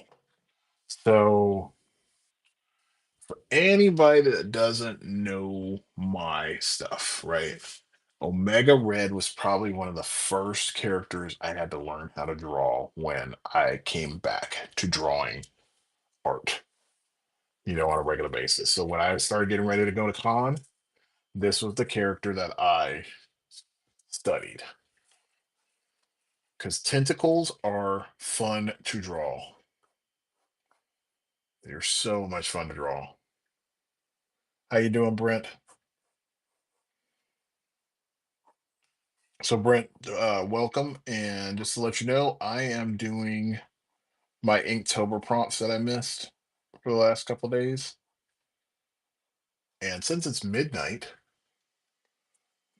12:15, so we're in the new day. I'm actually on day 9. I can actually work on this. Okay, so those guys are ready to rock. I will get those inked up, and we're on the road to the next piece.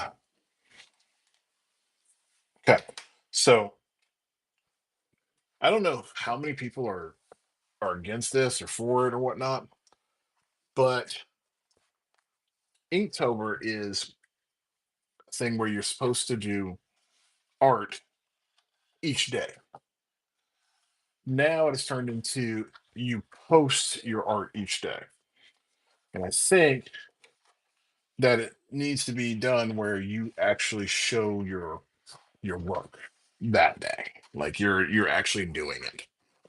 I think that's a better way to really get the value out of doing this stuff because I think if we all do it, you know, after the fact, um, I'm sorry, before the fact, I think we are taking away from the fun a little bit.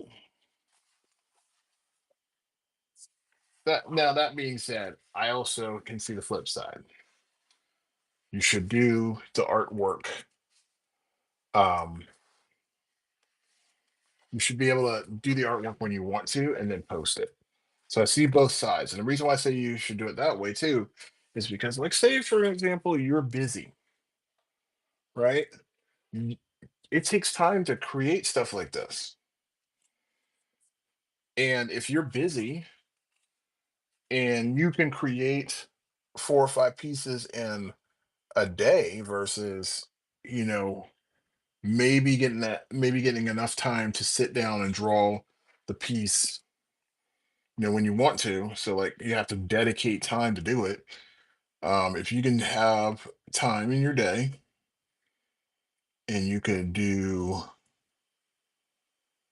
let's say, this new prompt that I'm about to do, the Omega Red.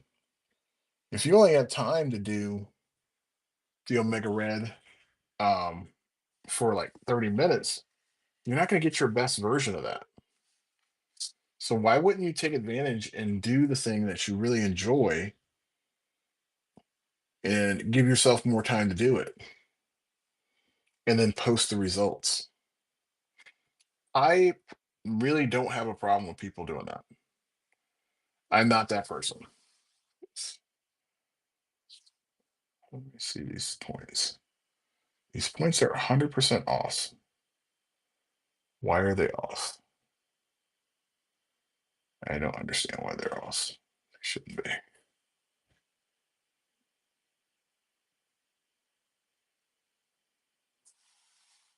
Okay, let's try this again.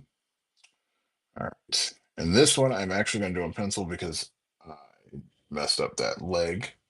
The leg went over the line on my juggernaut piece, and I kind of like, oh, wish I hadn't done that because I really like that piece.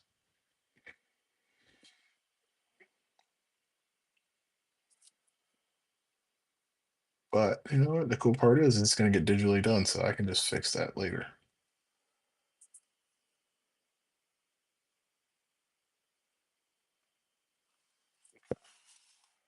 So I'll fix that in the later days to come.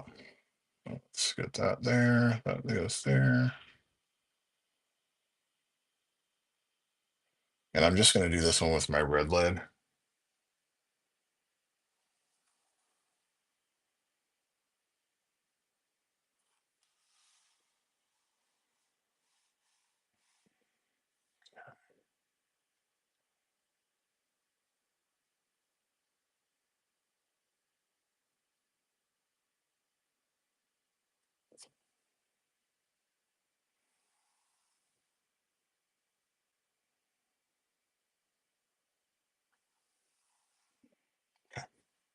That's good. This one. All right, still got some people on there. So sorry, I'm not chatting right now. I'm trying to do my setup for my next set, and then I'm going to work.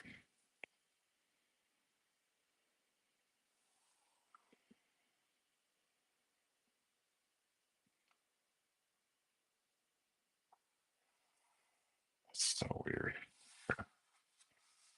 At least I have that.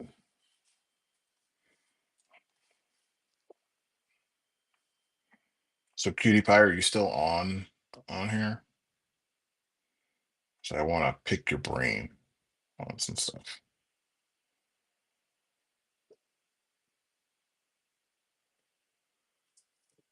Perfect. So when I say I want to pick your brain, I'm really trying to understand like some of the best practices that you utilize when you're on Whatnot. Now, obviously, I know you probably post your stuff elsewhere, but when you're on Whatnot, what is it that people? What do you do, and what do you put in your notes to actually get people to come in check your work out?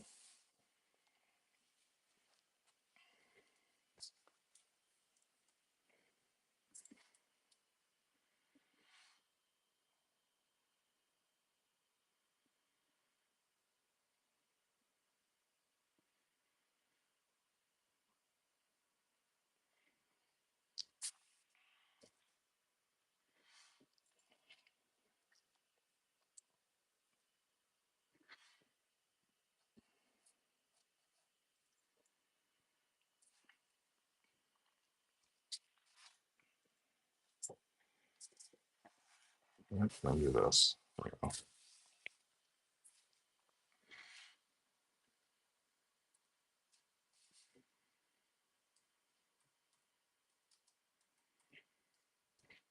Yeah. All right. Get my reference in here, and we're ready to rock.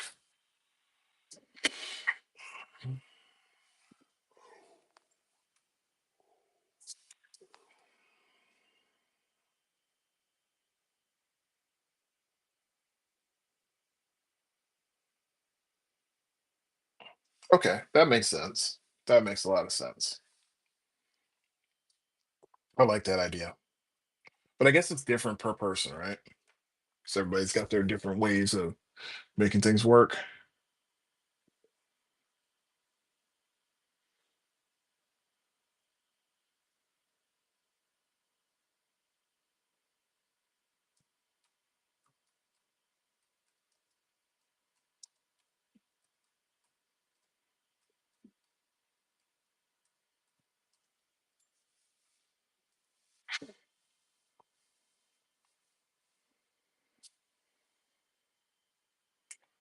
All right, so let's see what I want to do for this guy.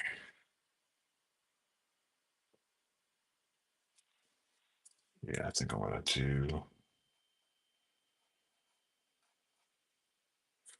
I want to do more energy, or do I want to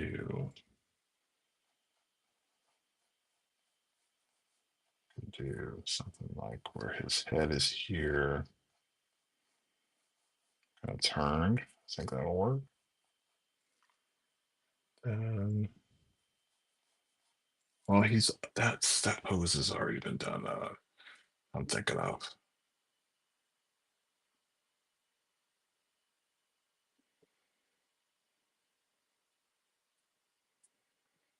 Let's see here.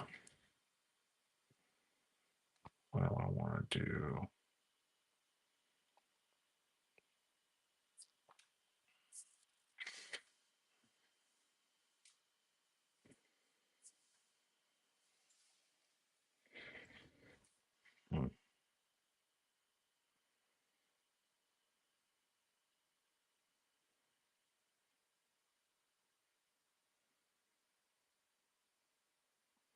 I just want to make sure that when I'm doing this, I'm not copying some of the perspectives that I used from before. Because I do want him to look different. I do want him to look a little more energized.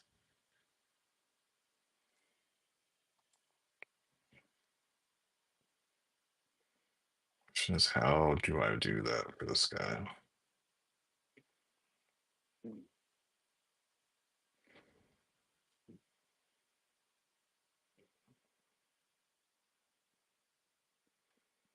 I already did the running one, so that's with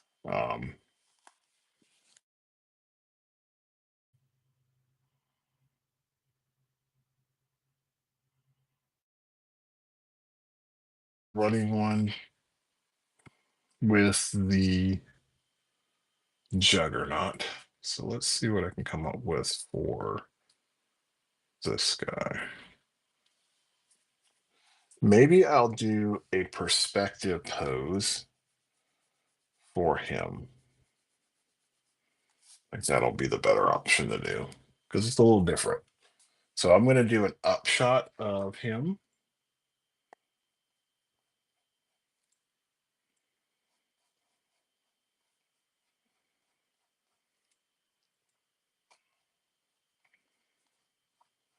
Like this.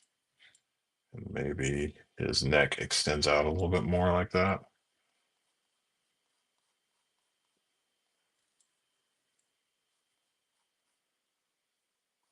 His head is like this.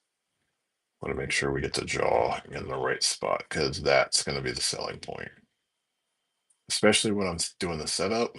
That's important. So, Cutie Pie, what would you say is your best thing that you draw versus the best thing that I mean, the thing that you get requested the most? Because I'm assuming the thing you get requested the most is probably Pokemon.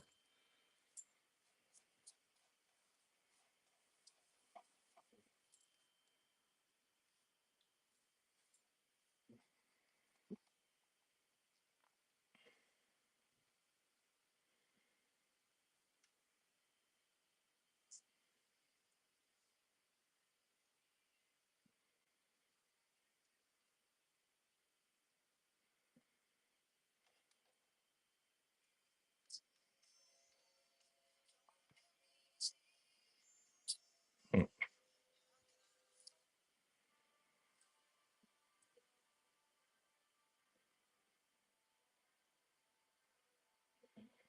All right, so let's get this going here.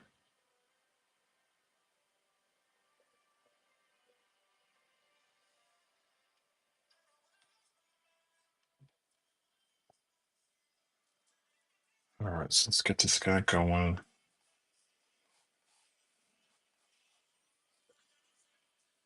And as long as I get everything kind of like in the right spots, I can get him done properly.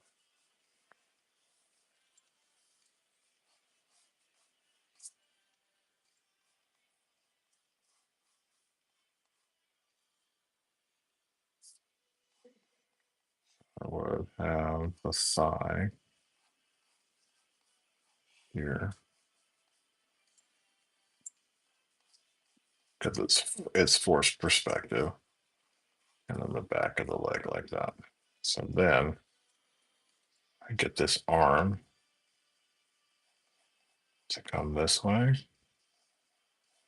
and it's going to get bigger as I go closer to myself. But I guess my goal for this one is not to show a lot of his backside. I really just want to get this, clean.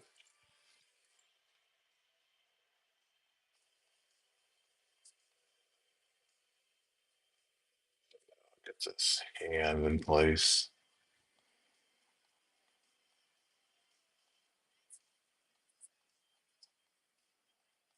Get this here, and then I'm going to get the hand to open up. So this finger needs to go here.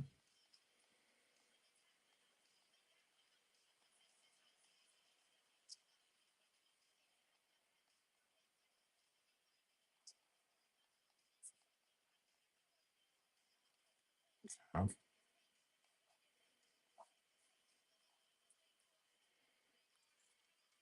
I'm still gonna give him a chest because that helps. And of course, he's gonna have this massive back. Gonna definitely have to beef up the arms so that way they look proportioned to his body.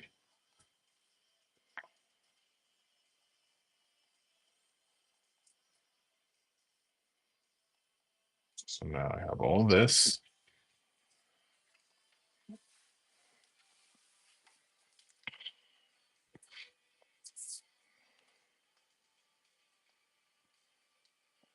That's really cool. And are your prices different per thing that you draw?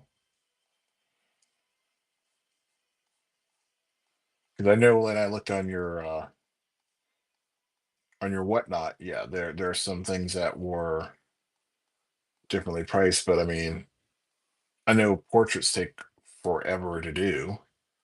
Do you charge significantly more for that because that's got to have that nice little intricate touch to it?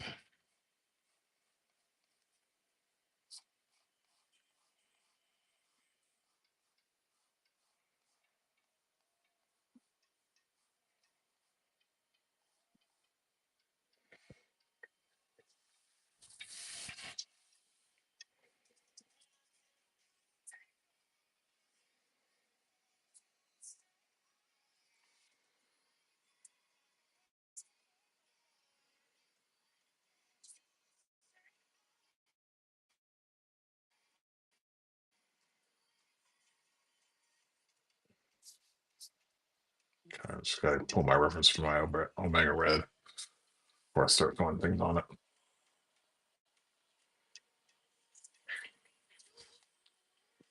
All right, so he does have those big shoulder pads. I'm going to. I want to have his hand like in a, like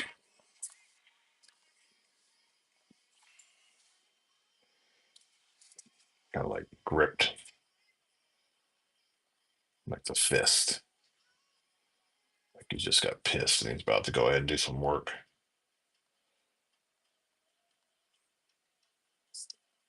Okay, one more. Remember his stuff comes from his wrist, so it's not going to be a big thing. I just felt like here he needed to have his hand open. It just made more sense.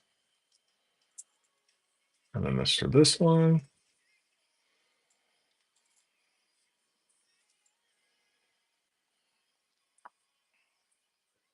So he's got these gloves, and then right here, right there.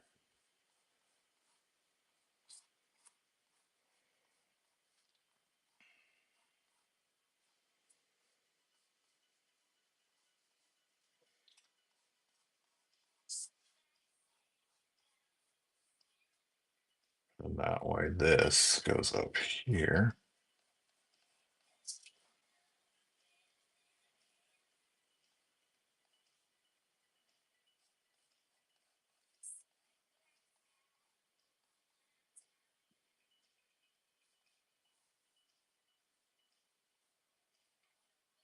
That's what we got here. It'll go around and then up like that. That's the better round. And then we're going to take out this. Right here, this. And again, when I do my drawings, it's all about making sure that, I get details last. I'm not trying to do all that stuff first.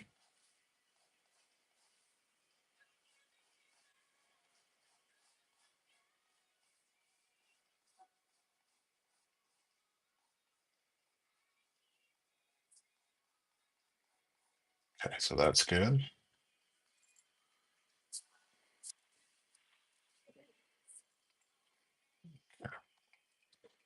Make sure I get certain things done right.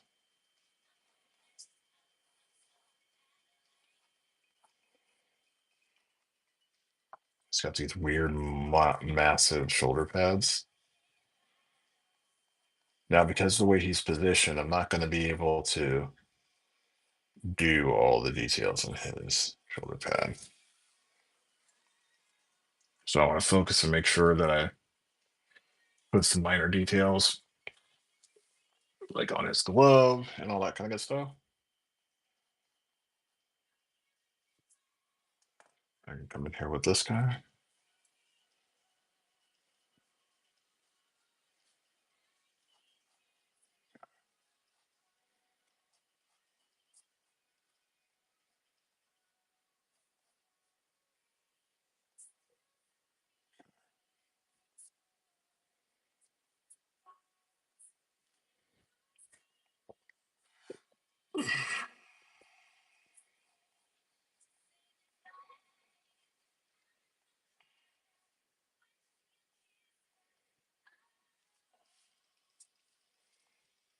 No.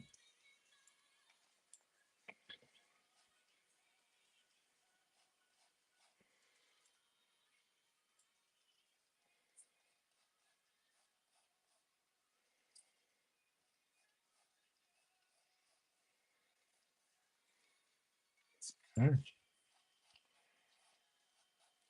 it's looking good. Like it's really looking good. So that's the fun part about drawing tentacles. You get really good at doing them, and then you start bending them over things and tucking them, and it's really a lot of fun. All right, I think once I wrap up this tentacle, I'm gonna call it a night because I am getting exhausted and I don't want to do bad work.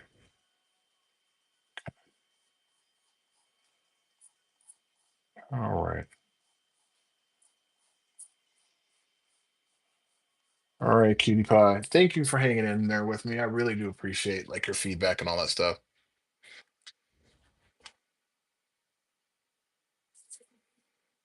I really do appreciate that. So I'll be back here, hopefully.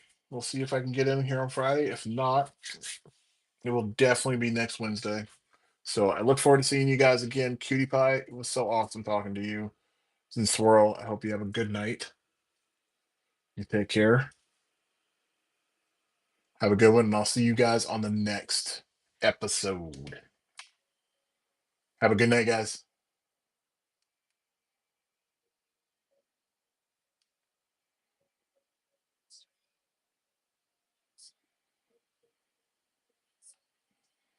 Well, so let's get this back up here, and we'll call it a night.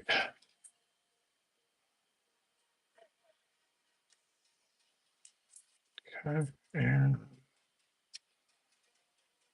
have a good night. Good night, guys.